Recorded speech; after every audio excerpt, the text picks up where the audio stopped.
Many years ago, I started off poor. I started off broke. I started off pretty stupid. And over the years, I began to study the subject of success.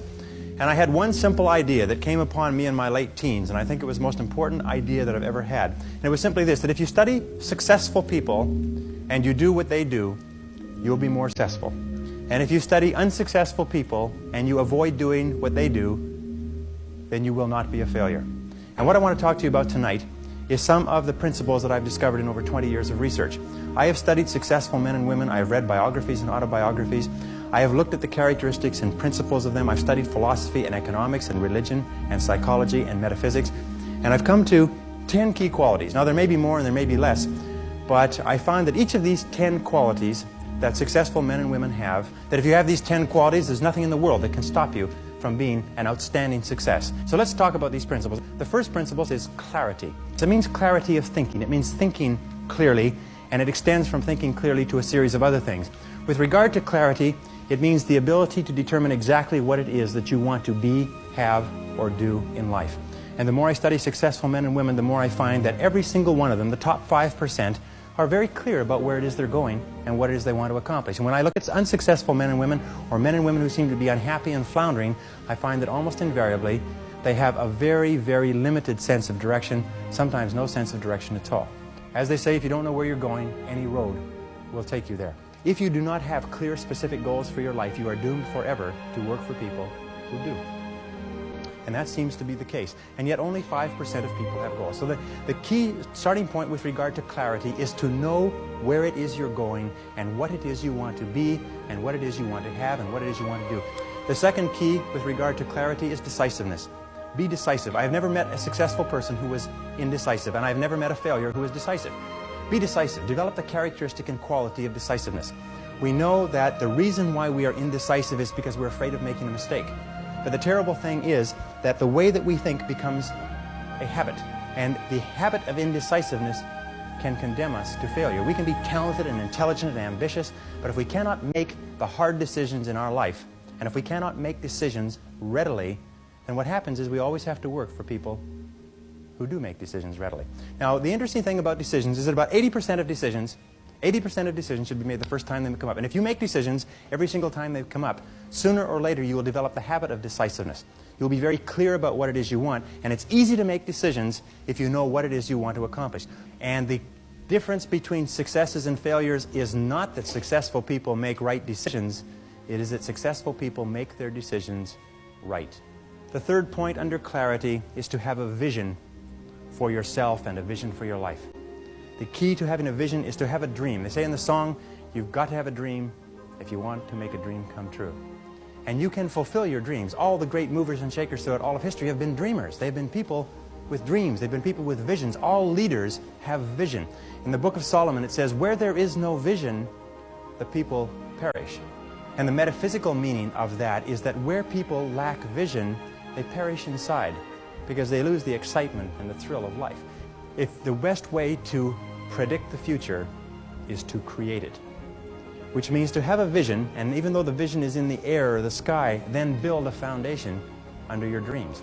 And when you see men and women who rise from poverty and obscurity to fame and renown, you invariably see someone who had a vision of what they could be and have and do that was far beyond what they were. Every one of us has had an experience. At one time when we were small, we had a vision of being grown up and having our own cars. And as we grew older, we had a vision of having our own homes and our own families. The problem is that our goals are set so low that even when we do achieve them, they don't turn us on. They don't fill us with enthusiasm. So dream big dreams. The second letter of the 10 is competence. And this is a discovery that I made a couple of years ago, and it just staggered me because I've been studying success for years. And then there's the book In Search of Excellence, and then there's The Pursuit of Excellence, and then there's Refinding Excellence and Losing Excellence, and all the excellence books. And I sat down and looked at this whole concept of excellence, and I saw something that I hadn't noticed. It's almost like something brought to the surface of your mind. I noticed that every single man or woman that I had studied who had achieved any kind of success in any field whatsoever had done it after they had made a commitment to becoming excellent in that field. And I began to look, and I began to compare, and I began to talk to people, and I speak to thousands of people virtually every month. I found that I never found a single person who was successful who was not excellent at what they did. That competence The commitment to becoming excellent in your chosen field is an indispensable prerequisite for success, that if you are not good at what you do, you haven't got a chance in our competitive society unless you win the lottery. And only the top 5 or 10% are excellent. You must commit yourself to excellence. You must commit yourself to becoming the best. And the wonderful thing is that excellence is a journey. It's not a destination. You never get there. Complacency and satisfaction are the key enemies of excellence. But once you commit yourself to becoming excellent, the whole world opens up for you.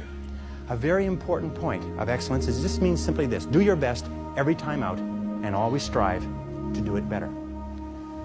Excellence yields opportunities, because when you become good, you open up. It's almost like the Red Sea of opportunity opens up in front of you. When you become excellent, you come to the attention of people, and people try to get you, and they give you more responsibilities and more opportunities. You see, when we do something well, it gives us a feeling of self-esteem and pride. We feel like a winner. But if we do things in an average way, it doesn't give us anything. That's why the companies that have committed to excellence are not hundreds of % better in any given area. What they are is they are 1 or 2% better in 100 different areas. That's the key. You see, you don't have to be a quantum leap different from somebody else. You just have to be a little tiny bit different in the critical areas that make a difference. And you can achieve that simply by making it a goal, setting it as a goal, and working on it. You can become anything that you want to become. The harder you work, the better you get. The average self-made millionaire in America works 12 to 13 hours a day. Works about 60 to 65 hours a week. I'll tell you this with regard to hard work, that in our society you only work 8 hours a day for survival. Everything over 8 hours is for success. And if you're only working 8 hours a day, you're in trouble. If you're only working 8 hours a day, you better have a rich uncle, or you better have somebody else who's going to take care of you, because 8 hours a day only gets you survival in our society. Because it's so competitive that somebody else is working 9, they've got an edge on you. Somebody else is working 10, they've got a bigger edge on you. Every hour over 8 that you invest is an investment in your future, is an investment in your success. And if you put in the hours over 8, whether it's studying or reading or working, if you put in the hours, it will pay off, and it will pay off in spades. It's like throwing seed in the ground. When you throw a seed in the ground, the plant that comes up is not just one seed, it's hundreds of seeds. There's a crop that you put in, but you must put the seed in the ground first. The next letter, C, stands for concentration. Concentration. I think that the ability to focus and concentration are the two keys to success in life. You see, in life, there's never enough time to do everything, but there's always enough time to do the important things. Instead of doing what is fun and easy, which is what most people do, you know what they do? They make a list of everything they have to do, and then they start at the bottom of the list, and they work on the irrelevant things. At the end of the day, they haven't got anything done. Successful people, peak performers, concentrate on the top items. And remember, anything other than working on the top items on your list is a waste of your time. And time management is not just time management is life management. You can do anything you want with your life if you'll manage your time properly. We all have the same 24 hours a day, and the ability to concentrate, to discipline yourself, to use willpower and perseverance to concentrate on one thing at a time is a quality of all success. Nothing great has ever been accomplished without the ability to concentrate single-mindedly on one thing at a time. Develop a sense of urgency. A sense of urgency is a quality that is possessed by only 2% of the population. 2% of the population do things fast. 2% of the population have a bias for action. In Tom Peters' wonderful book, In Search of Excellence, he says that all the excellent companies have a bias for action. And all of the companies that do not classify or do not come into the excellence category do things when they get around to it. You call them up and you have a problem or a complaint. You hear from them 3 or 4 weeks later. But the excellent companies, you call up with a problem or a complaint, and bang, there's somebody back to you in 2 minutes. So develop a sense of urgency. Get the reputation as the person who does things fast. Develop a reputation for speed and dependability, and your future will just open up in front of you. And if you'll develop that habit of working fast, that sense of urgency, act now, do it now, do it now, do it now. In selling especially. Somebody calls you up and has a question, get back to them now. Somebody has a problem, get back to them now. Somebody needs something, move on it quickly. If you have to forego coffee breaks or lunch or something else, move fast. If you develop that reputation for speed, it will be worth a fortune to you. The next C is common sense. You can train your mind to have common sense. You can train your mind to think things through before acting. In my experience, action without thinking is the cause of every failure. Action without thinking is the cause of every failure.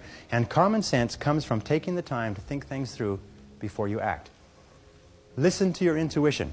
Your intuition is one of the best guides that you possibly have. Learn from your setbacks. This is one of the characteristics of high-performing men and women, is that every single time they